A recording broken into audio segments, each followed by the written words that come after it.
All right, so let's get started. Where did I? Yeah. So this is going to be a quick stream. Um, Today, I I want to sort of talk about heterogeneous computing, what it is, why it's important, or why I think it's becoming increasingly important. Also, let's look at an example with Apple Silicon, and then a couple of what you'd say. Uh, you, I just call it a demo, but just a playground that I've put together where we can experiment with, this sort of computing paradigm, and then we'll just summarize a couple of things. But yes, what is heterogeneous computing? Well, put simply, it's a scenario where you are trying to combine multiple pieces of hardware, like the CPU, the GPU, the TPU, which is a tensor processing unit, specifically processes or handles tensors. Then a digital signals processor, which is a DSP or an FPGA. All these things are, different kinds of compute or different pieces of hardware that perform, different kinds of computations. The CPU is the most general purpose, hardware that you'll find around. You could pretty much run any kind of program that you want to run on top of it. The GPU is focused on, it's built, for parallelized or to be able to run parallel workloads. Even if technically, even if workloads don't look parallel, you can sort of extract some sort of parallelism out of it, either potential parallelism or guaranteed parallelism, whatever it is. But that's basically, a powerful parallel machine. A TPU is sort of an ultra generalized, not specialization of the CPU, sorry, of the GPU, which works primarily on tensors. And this thing came into existence primarily because, of the generative AI and machine learning phase. But the idea is that this thing only works on tensors and tensor operations, things like, well, matrix multiplication, etc.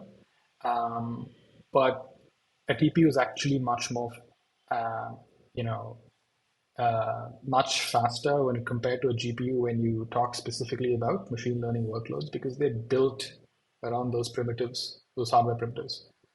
So when you combine these things, into a single computing fabric, into like, let's say a single SoC, and then you can take your work, you can sort of figure out which piece of work is suitable for which piece of hardware, and then you distribute that, and then you get the maximum possible performance that you can eke out of your entire system. Um, why do we do this? I think some of these things I've mentioned over here, but primarily speaking, it's, you know, if you have dedicated hardware, that's some sort of specialized hardware that does one thing really well, then it goes to say that, it's probably going to be lower power in terms of consumption for the amount of, for the work that you're doing. You probably end up doing, you could do it on the CPU, but you'd end up, you know, gobbling in a lot of power, and it may not really be useful at that point. Think about things like, mobile GPUs, or a mobile device is like a very good candidate for this, where you don't have the same power profile as you would probably have on a desktop. So it makes no sense to sort of uh, do a workload that could possibly be parallelized. You could, you know, instead of doing it on the CPU and then either, trying to figure out a way to sort of you build your, come up with an algorithm that does it really well, etc. And then, using a lot of power, you could move it to a dedicated device that is specifically built around, being able to handle parallel workloads really well, and then get that same kind of performance and that within that relative same amount of yeah, I'll get to the time part as well, but yeah. And then yeah, some of these examples where we use heterogeneous computing, things like machine learning and generative AI, we might think that, all you do is a lot of GPU stuff or a lot of CPU stuff, but there's other things that you may also need in some cases. Uh, Take, for example, autonomous driving systems. There's a lot of other stuff that's also used. In fact, pretty much I think everything that I've listed over there is probably used in autonomous driving platforms because there's a lot of sensor fusion, which is digital signal processing happening over there. Then there's obviously AI, which is the autonomous driving piece that you need, the stack that you need. And some people also use FPGAs depending on, how programmable they want the hardware to be. But yeah, high performance computing, these things are things like, think about scenarios where we're talking about modeling, the climate or modeling, aircraft engines and, wind flow and all that stuff. So again, uh, predominantly a lot of work that can specialized workloads that can be, for example, again, I keep coming back to it, parallelized. So you probably want to shift it there.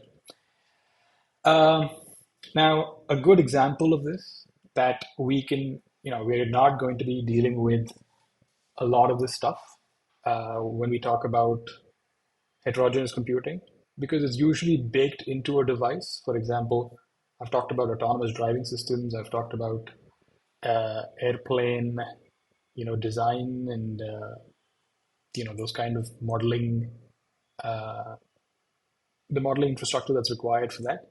You probably won't be dealing with that because you may need, those things actually taking a lot more power and they're a little different.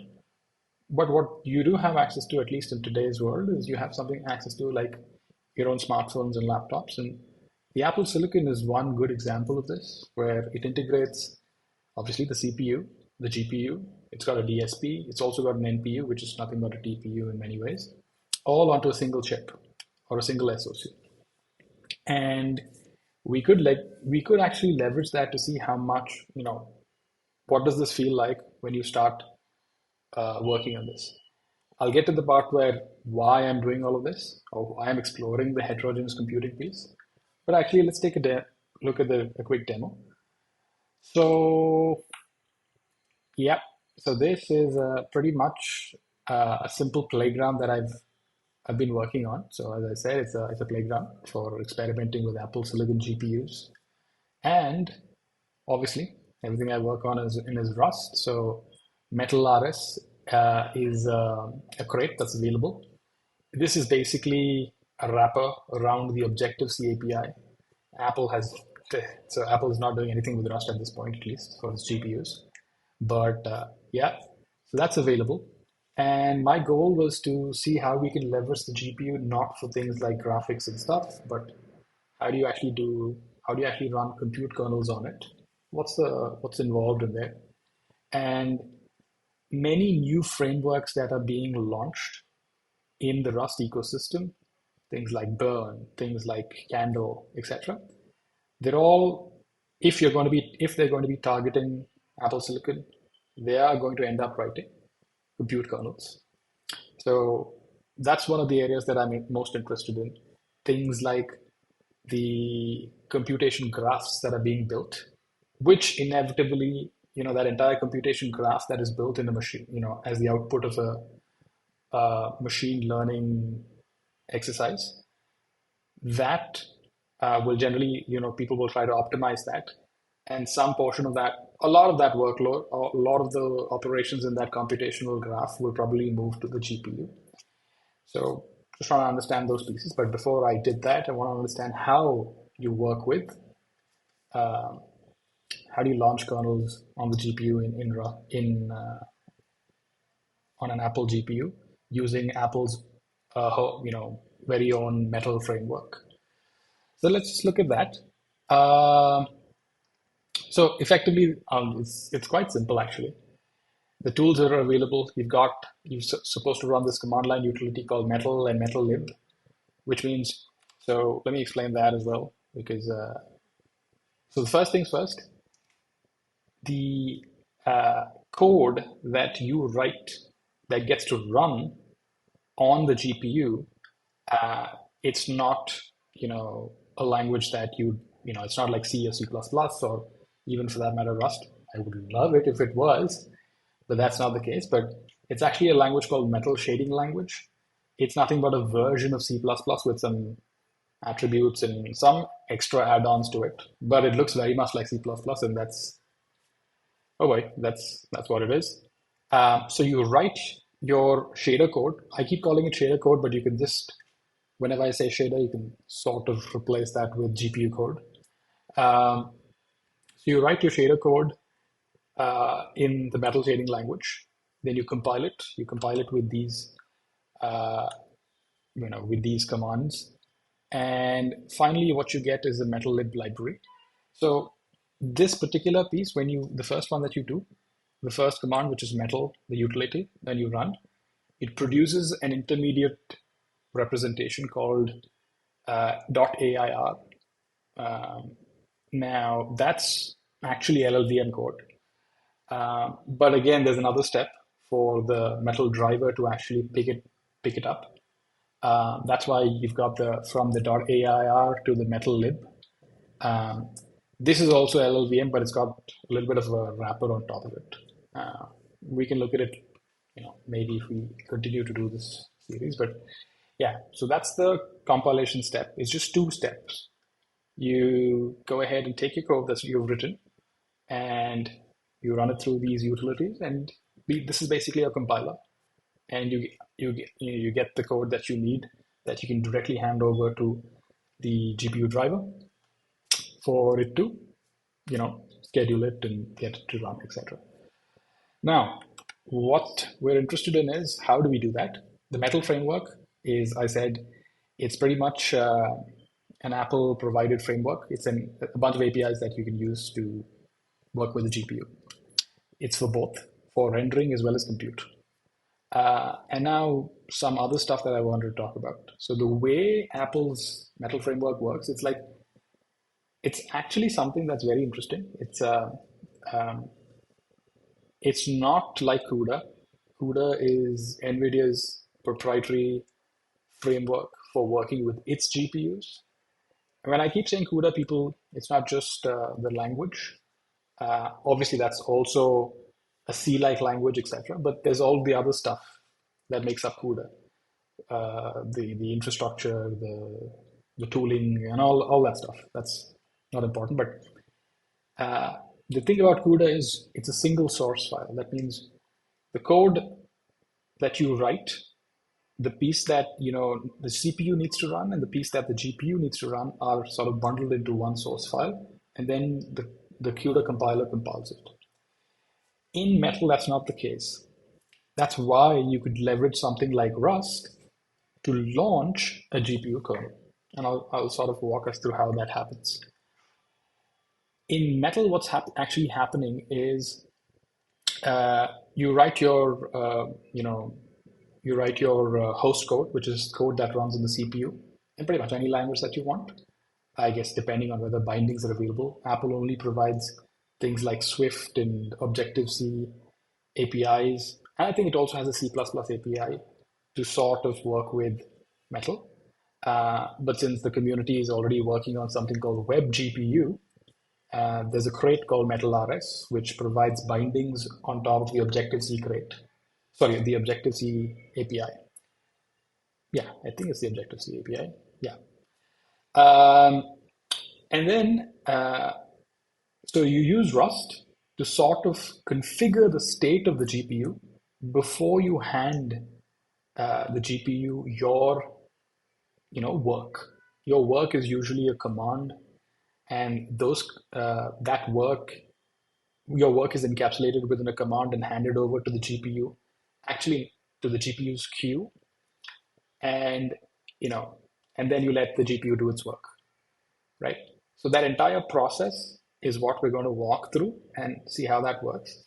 That's just the start. That's why I called it a playground, because you figure this out once, and then you can sort of keep launching your own different kernels that you want at any given point in time. You can look at what sort of workloads are parallelizable, what makes sense for a GPU, and then launch it, because in every case, you probably only have this much work to do to set up the GPU so that it understands, what you want it to do. So the first thing you do is you figure out whether or not what kind of GPU do you have on an Apple machine. If it's pre-Apple silicon, they're Intel GPUs. If it's post-Apple silicon, it's all Apple GPUs. So the way Apple's Metal framework works is you've got a command queue where as the queue, it's a queue, so you submit commands to the queue, and the driver picks up commands and then schedules them, and then you get once it's done, once the command has been executed, the results can be again retrieved, and you can do whatever you want with it. So there's a metal device, which is the logical representation of the GPU. Then there's the command queue. And how do you insert these commands into the command queue? You need to create these commands first. So that's where the command buffer and the command encoder come into the picture. So the command buffer is what holds the commands. The command encoder is what sort of encodes your commands into the buffer. And then finally, once you got your command buffer, you've encoded it with your commands, you want to actually submit it to the queue, you do what is called dispatching, right? At this point, the command buffer is committed, and the commands in the command buffer are actually being dispatched for execution to the GPU. As it says over here, the Metal framework, the driver underneath all of this, that's the exact GPU driver, the thing that actually communicates with the hardware.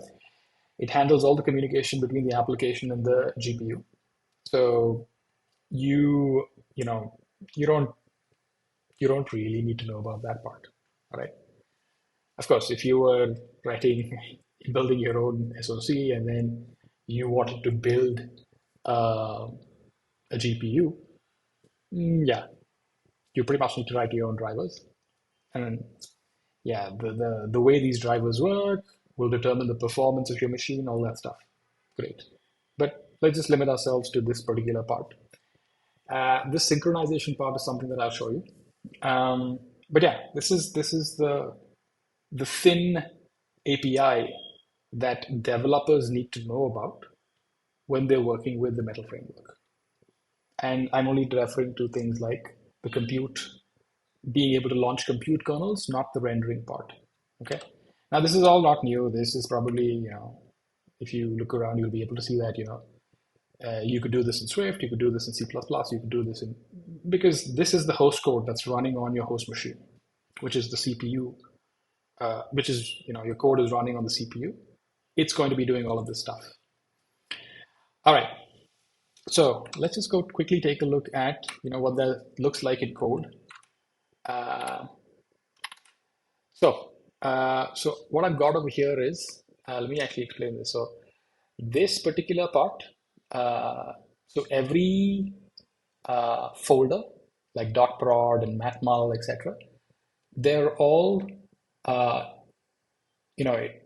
each one is a crate, and each crate contains everything that you need to launch that particular kernel onto the GPU.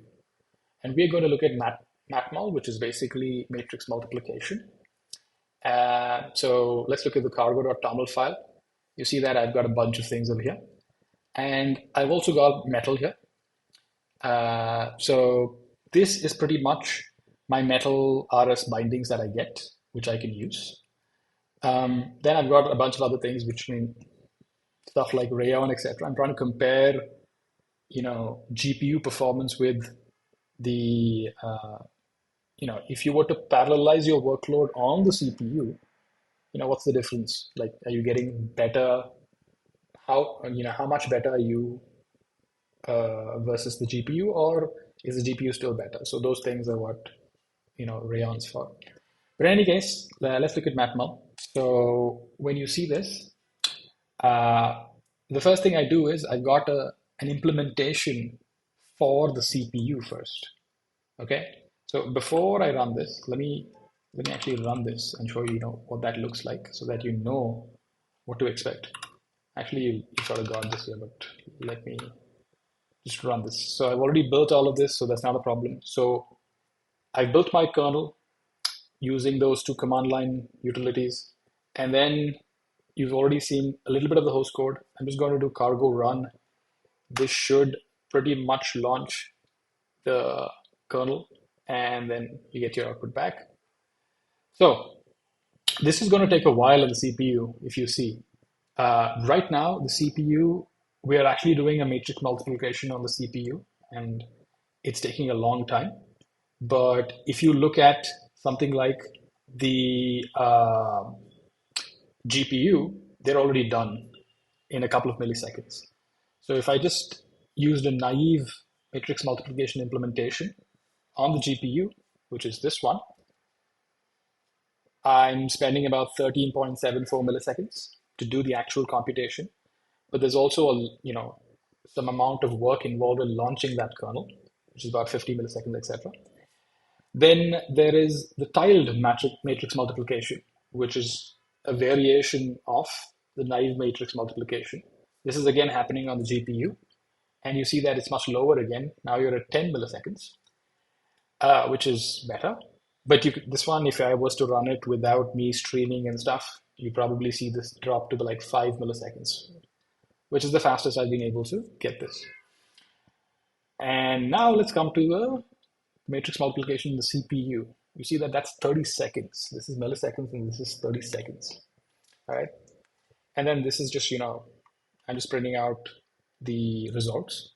By the way, the reason it's 30 seconds, etc., is because both matrices, the two matrices that I'm trying to multiply with each other, are of the same dimensions, but there are a million elements in each of them.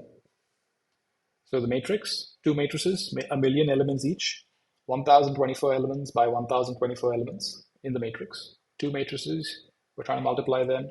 This is what you're getting as, the output. And now that should sort of tell you why this makes a lot more sense. Because in something like, you pretty much take any sort of generative AI workload, you will see that matmul is like the foundational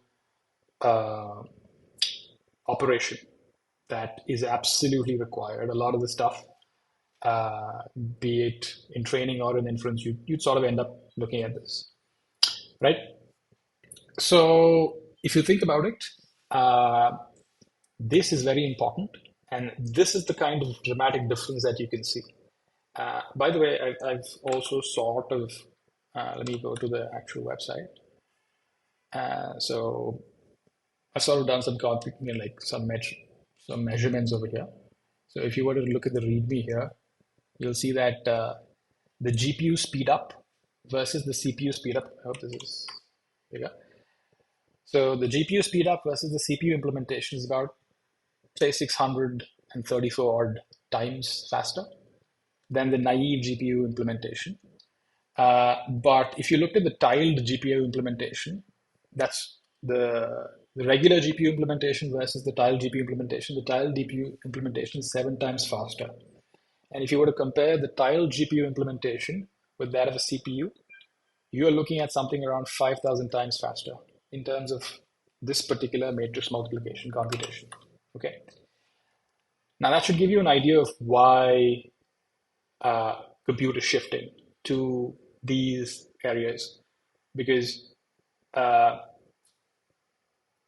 one is obviously I'm using much less computing resources, or rather in terms of power, I'm getting the same high performance benefit, and this is all possible, within the same SoC. I can actually do all of these things. So if you combine all of this, then you get to see that, okay, the CPU is not really good for this kind of workload. This needs to go to the GPU, and then you can sort of segregate your workloads basis, where they need to be running, and sort of separate them out and get the best possible performance. By that, it also means that you've reduced the amount of power usage that you need. Because if I'm going to be running this thing for 30 seconds, obviously, it's going to be a lot more power hungry on the CPU as well. It's not just the performance piece. Okay, so now in order for us to understand this, I'm not going to sort of completely walk through everything because the code's up there and you can sort of look at it. It's not much here. I've just done a simple matrix implementation. Uh, this is the matrix struct, which has got rows and columns in it. The actual data is in a vec, and then you can create one. It's a simple, uh, you know, a simple constructor. And then these two are indexing operations, which means I will be able to, once I implement these traits, which is the index traits and the index mute traits, I can go ahead and do something like this. That means this is a matrix. Result is a matrix. I can actually use the squared brackets up, I can use the square brackets so that you can pull out elements that you need from it. So it's a very straightforward thing. And then I implement multiplication, the multiply trait for the matrix so that you can actually multiply two different matrices. And then this implementation is not that important because it's a very bog standard, naive implementation. You go through each. So the way this works is I hope you can see my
sort of look at the implementation, you'll be able to tell that that's something that really works well over here.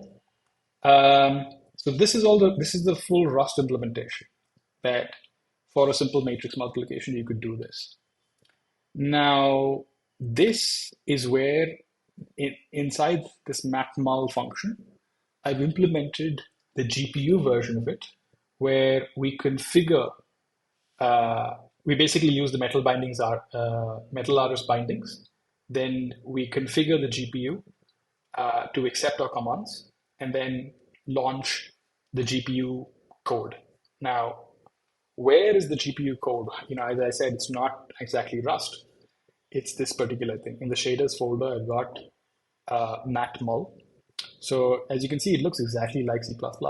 So it is C++. It's also got generic templates and stuff. So apparently metal shading language, if you were to read its, where is that?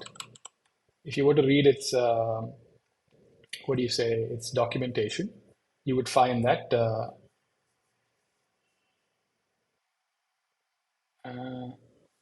yeah, you would find that it's, C++ 14 is probably what it looks like. But yes, there's a lot more stuff that's not a lot more, but a lot of other stuff that's been added to it uh, that you would probably not find in maybe C++. But yes, it looks very much like C++. I wish Apple used at least Swift rather than C++. Okay, that would have made things a lot more easier. And it would have been awesome if they used Rust, but I guess not. Um, God knows. I really don't understand why, vendors make it, why vendors choose a specific thing and sort of say, okay, because now you're just limiting it to folks who probably have first-hand knowledge of this. Then the remaining developer space, I guess they don't, it's more like they think it's not uh, within our reach to sort of get into this. You might have to do a lot, learn a lot more to get into this. So I think it should be a scenario where the language shouldn't be the barrier. Um, but yeah, I don't have a solution to this. But anyway, that's another topic. But yeah, so this is the documentation. You can pretty much read, about the metal shading language and everything that you can do with it. This is a huge document. We're definitely not going to go through it. But here's what a typical GPU kernel looks like. And you see all this stuff over here in these double braces, etc., which is this stuff. This stuff is basically your metal shading specific stuff. For example, threads per grade, all these attributes, they basically specify some constraints on these variables, right?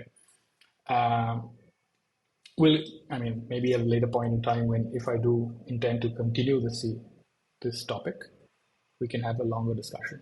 But in any case, uh, so uh, yeah, so this is the kernel. So you put you basically call it kernel, then the type, and then say the name of the kernel, and then you pass its arguments in there, and within that, you can basically go ahead and write your kernel code. Now, this kernel code that you write, it doesn't feel like, or it doesn't, this code that you write is not going to look like, you know, code that you write for a general purpose CPU. There's absolutely reasons for that because you want to actually leverage the computing hardware that's available to you to basically do this, to perform these parallel operations. And so the entire architecture, the way you think about this world is also has to be along those lines. So for example, if you see there's uh, in this, it's a little different, but let me see if I can show it to you in dot product. So if you go in here and actually look at the shader code over here, you'll see that, okay, this is the same thing. This is a much simpler kernel, so it's better to start with this. You'll see that I'm computing the dot product, which is exactly what I showed you, where you take one row and one column and you do the dot product. But when you do that, you'd normally expect to see a loop. For example, here in when you're doing the matrix multiplication, you're obviously looking at this entire loop, but you don't see that here. You just see that, okay, there's just one single statement. The reason is this particular compute is actually being run parallelly by many different threads. So in a GPU, you have this idea of threads. They're not the same thing as cores. So you can have fewer cores, but you can have a lot more threads. And the GPU manages everything else about that. But just note that in the GPU, you have this unit of, this thing called the threads, which is very similar to what you'd call a CPU thread, except that, there are lots of threads on the GPU that can work in parallel on a given operation. And here what's happening is, in the dot product, you're just taking two vectors and multiplying them. That's about it. That's all you're doing. So that's why I call it array A and array B. So I'm basically taking array A and array B and multiplying it and then, putting that back into the result. But when this kernel runs, it's every single thread is running its own version or its own copy of this particular function, dot product. And the way it differentiates between, how does it do multiple things, how do they run parallelly is with this index, right? When you actually see this, you'll see that this is basically saying the thread position in the grid, the thread's position in the grid, which means the way your threads are distributed, you can actually have three-dimensional grids. That might be a little confusing to look at, but assume you have a matrix. Let me go back to my uh, iPad.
uh, computing, or rather, when you write your compute kernels, you're thinking about it along these lines. In the first case, in this particular dot product kernel, I'm not using like a two-dimensional grid of threads. I'm not launching a two-dimensional grid of threads onto the GPU and say, okay, each thread go do this work. I'm saying, in this case, I'm just launching a one-dimensional thread grid because we're just doing a dot product, and this happens to be the fastest version, the fastest way to do this.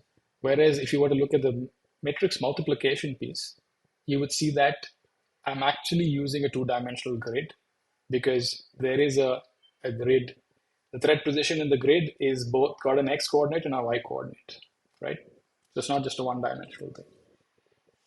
So that's another piece that you should sort of think about. So each thread will compute is given the same piece of code and said execute this. Go ahead, go execute this.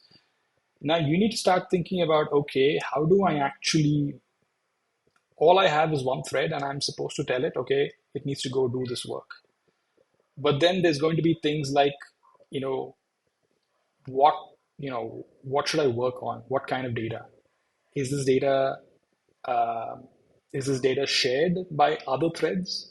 Or is this data not shared by other threads? If it's not shared, that becomes an embarrassingly parallel workload, which is basically, you can do your own thing. It doesn't affect anyone else, so no problem. For example, you want to load if each thread in one of these. So we have, for example, let me give you an.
That's kind of what I wanted to sort of arrive at.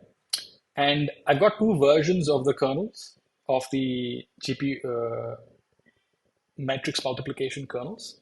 The first one is the simple version, which is the naive version. And the second one is the tiled version that we talked about. Now, the tiled version looks a little more complicated. I don't think I'll have the time to sort of run through exactly the entire piece, but I think I've put in quite detailed comments in there, so that should make sense. Uh, Effectively, it's not much. The tiled version, what it's doing is, so the naive version is you've got GPU. So GPU has a memory hierarchy. You've got GPU memory that's global, which is in the metal framework, it's referred to as device memory. And then there is shared memory. Uh, so one thing that I forgot to mention before I talk about shared memory is to talk about this. So this is what I was trying to refer to. The compute, the metal framework and the GPU framework, any GPU framework pretty much has the same thing. So the way GPUs work is you have threads that do your work for you, each individual thread. And threads are sort of organized in the form of a grid, which is what I showed you over here. Now, those grids can further be broken down. For example, if I just use red over here, they can be broken down into something like what we call blocks, something like this. And so you can further subdivide the grid into what are called thread groups. So this particular thread group has 4 threads. Okay, I'm just giving you examples. This is not exactly what it looks like. Then within the thread group itself, you will have what are called SIMD groups. Now these are a little unique. That's why they have their own name. So assume you have like a thread group of 32 by 32 threads, which means you've got 1,024 threads in that thread group. Now out of that, I could further subdivide the thread group into, what you call SIMD groups. Now, the thing about a SIMD group is all threads in a SIMD group will execute exactly the same instructions, okay, in lockstep. That's the thing about that.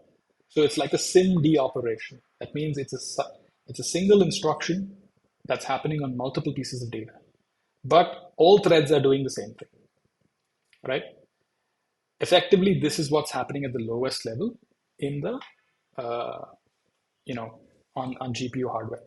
You will see this on CPUs as well because CPUs are also getting SIMD at this point. I'll sort of talk about that towards the end.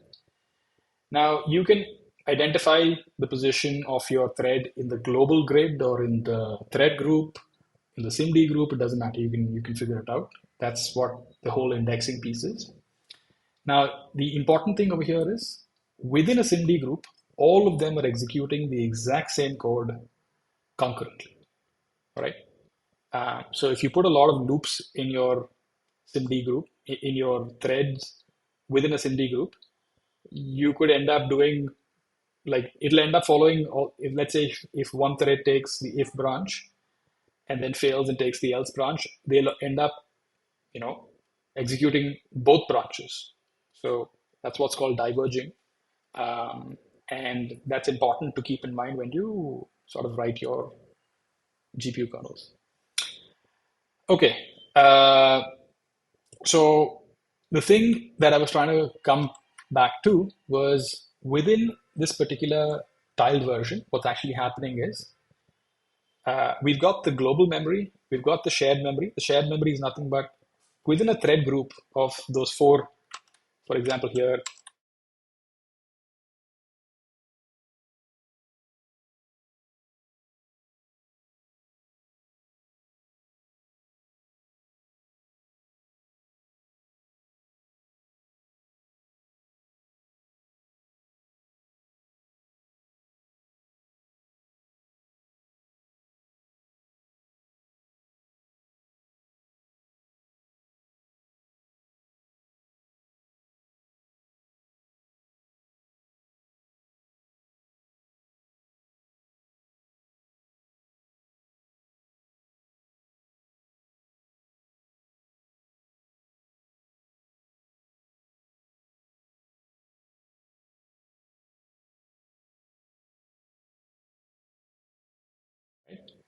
and that is what is called tiling in, tiling. That's what's called a tiling operation. So here, what basically happens is we basically pick a tile, we load it into the shared memory, which is what we've allocated statically over here. We load the tile information from the original matrices A and B. Then we wait. These are the synchronization functions that we need. That means before we move on to the actual multiplication, we can't because that will end up producing data races, etc. We would simply go ahead and just make all threads in that thread group wait till the loading is done for each tile. And then we do it for, so this particular thread, wherever, assume that this thread is running on one of those, uh, this is one thread that's running, then this thread will do the calculation for its own indices that I've mentioned over here. And then again, you wait, you go through the loop and you again load the next tiles, you do the same thing. That's the tiled matrix multiplication. All right. So, well, it's not going to be obvious, at least if you don't know anything about GPU programming. The reason is it's very different from sequential programming. Obviously, you'll just need a little bit of time to sort of walk through the code. and you'll be able to get it. Now, the reason I'm not going to go through this in detail, etc., is because that's not important. You actually do have, you don't need to even write this. Because if you actually go to your metal shading document and you look for something like uh, matrix operators, you will find that there's an actual matrix operation here that, yeah, matrix 95, no. So there's an inbuilt matrix operator in the metal framework that you can use, which will do it for you. You just need to use this particular type. The metal framework will interpret that type as a matrix and then try to perform the matrix multiplication. But it doesn't work in all cases. But in this case, it definitely works. So you don't even need to implement this. This is just to sort of help us understand how matrix multiplication works or how GPU programming works and why it's important. All right. So the important thing is, you see over here, matrix multiplication is you first go ahead, get your device, uh, which is basically, we want to figure out what GPUs exist on the system. Get that, get your command queue as we discussed. We set up some GPU buffers because matrices have like, you need to ensure that not all, like you can't just take any collection of numbers and another collection of numbers and just multiply them as matrices. They need to be, you need to have the column of vector of matrix A and the rows of matrix B to sort of be the same number of elements. Only then can you do this. That's what this matches. Then we go ahead and just populate the buffers with the data that is being provided to us. And then the kernel that you just saw, the tiled kernel, is now, we retrieve that from the compiled MetalLib library that we generated during the compilation step. And then we say that, okay, use this particular function. We sort of create that pipeline and then then add this particular kernel saying use this. So we've now set the GPU state.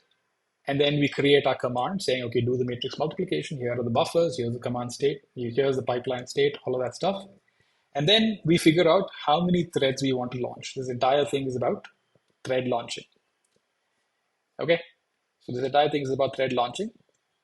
And then the last one is you actually commit, which means you actually dispatch these threads. And then here's where I'm actually doing the calculation. How much time does it take? Because at this point, so all this stuff is not actually, you're not doing any compute over there. You're just setting it up. You're setting up a lot of stuff before you can submit your command to the GPU's command queue and get your results. So that's why I'm measuring it over here.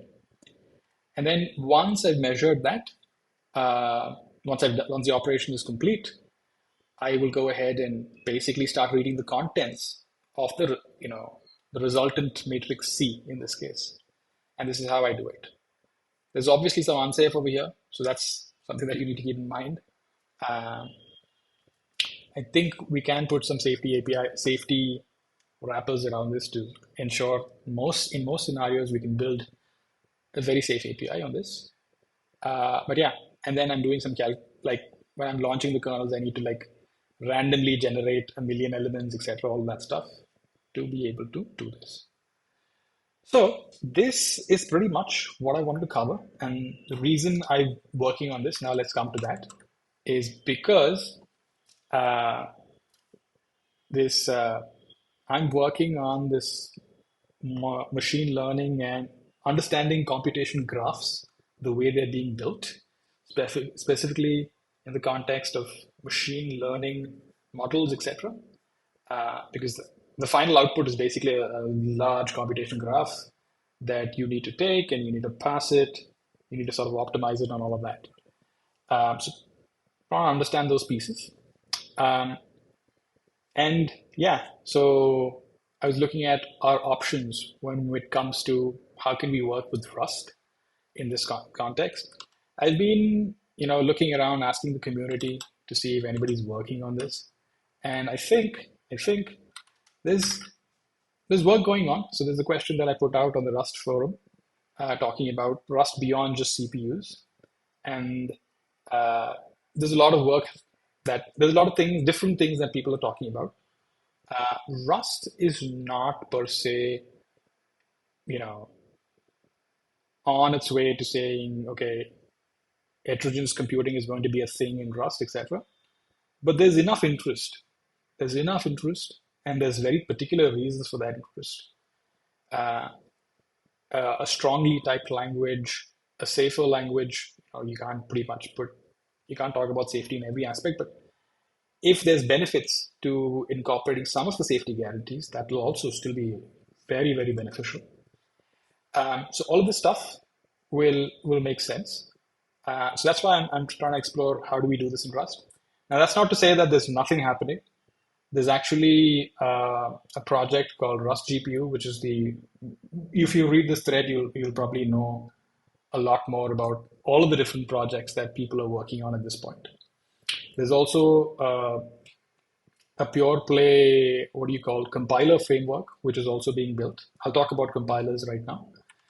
Um, but yeah, you can read this to get more information on all the different projects that are focused on some form of heterogeneous computing that's using Rust. So that's a good point. Um, Now, in terms of yeah, that's just the overall outlook. In summary, what I want to say is that uh, CPUs alone are no longer sufficient, even if you take into consideration things like SIMD, etc. Well, SIMD in a CPU is really, really useful. It really helps in many different cases. For example, Rayon, I believe, is looking at adding SIMD support to its parallelism. Uh, Rayon is a crate for parallel computing. Basically, it parallelizes a lot of the loops and for loops specifically for that matter. Um, but CPUs are no longer, the only place where compute's happening. A lot more compute is moving away from CPUs to uh, to actual specialized hardware. So you see that increased shift of compute towards specialized hardware. And with these two statements, I think the other piece that I also see is compilers that can quickly really, if you're going to bring a new piece of hardware, great. But how do you ensure that people start using this? How do you make it easy, right? So you can really bring in people from different, with a certain amount of programming skill, you could probably learn a new language. But when you bring in a new piece of hardware, how do you actually, build adoption for it? And that's why compilers play a huge role. If you can help build a compiler framework that will help you build compilers that, and trivially maintain them, etc. I think that's the next big place where you'll see this happening. And I see that happening a lot. Things like MLIR and Mojo being built on top of that, which is a programming language specifically focused on AI and stuff. Uh, these developments feel evolutionary and feel very natural. And I think we'll continue to see a lot more of this because of, the top 2 points, which is CPUs alone are not the place where compute's happening, and specialized hardware is taking over. And I don't know what is the mix and what is the distribution right now, but I can just say that there's a lot of it that's moving. All right, so this is the short stream. Obviously, I'm working on a few more things that will actually be a lot more useful, but this is just something that uh, I'm trying to get my head around. So I thought I'd put a stream together and talk about it. It's always there on the internet, right? Yep, that's about it. Thank you.